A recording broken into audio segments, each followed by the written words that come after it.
این لحظه ها از رفت کارهای آبادانی در دهه وسع‌آباد کلان دهاتی به نام عبدی‌عوض در ناحیه وسع میباشد.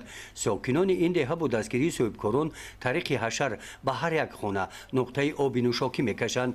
برای خوابانیدن قبورهای آبرو، آماده نمودن زمین و کشیدن قبورها این قسم از کارها در این انشاءات میباشند.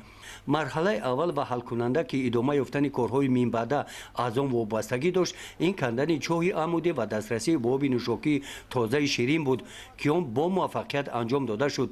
این امید ساکنان عملی گردید. در این نقطه از چقوری 110 متر آب تازه شیرین جاری گردید.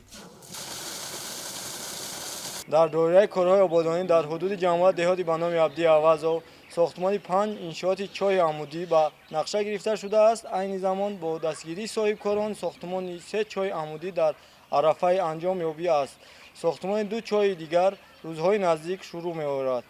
بعدی انجام کارهای ساختمانی این راهها اسفالت‌پوش کرده می‌شود.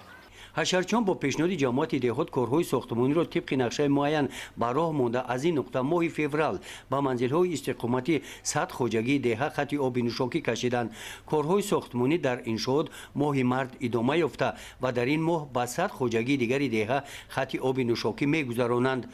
با چنین اقدام ساکنان مقصد دارند در سمت دسترسی به آب نوشاکی این مشکلات را در دههشان حل نمایند. گزارش خواجه نظریف خدای نظر ظهوروف از ناحیه وسع برای برنامه اطلاعاتی نوید.